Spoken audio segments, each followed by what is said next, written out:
Tiens, à force de dire du bien de Greta Thunberg ces derniers temps, j'ai failli oublier de m'occuper de Marlène Schiappa.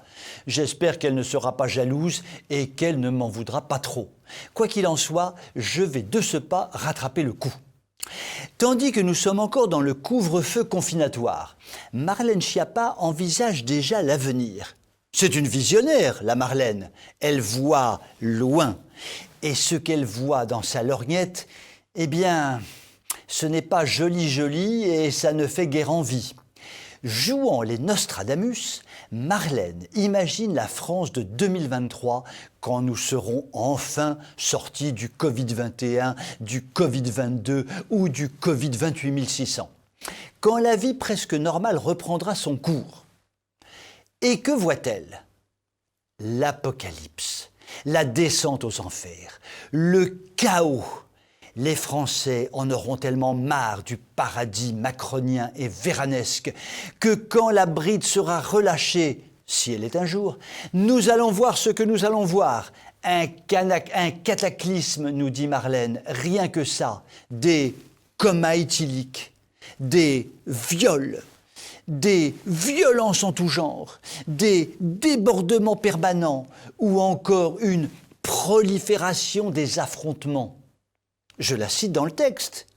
Et comme la Marlénou se vante de faire tourner les tables, elle doit être en communication avec les esprits mauvais qui lui racontent avec gourmandise le futur noir qui nous attend.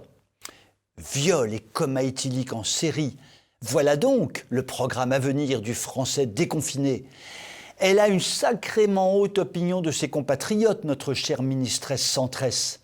Quand je pense que le gouvernement accuse les prétendus complotistes de jouer avec les peurs, on se demande ce qu'elle fait là, la Miss Schiappa, avec son panorama de l'horreur, version l'enfer par Jérôme Bosch. Mais non, elle ne joue pas avec les peurs, parce qu'elle n'est pas de la droite extrême. Vous saisissez la nuance?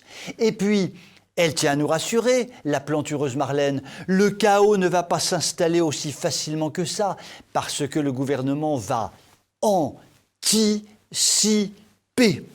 Le truc qu'il essaie de faire depuis presque 4 ans sans y arriver, vous voyez? Nous sommes drôlement rassurés, ça c'est sûr pour sûr.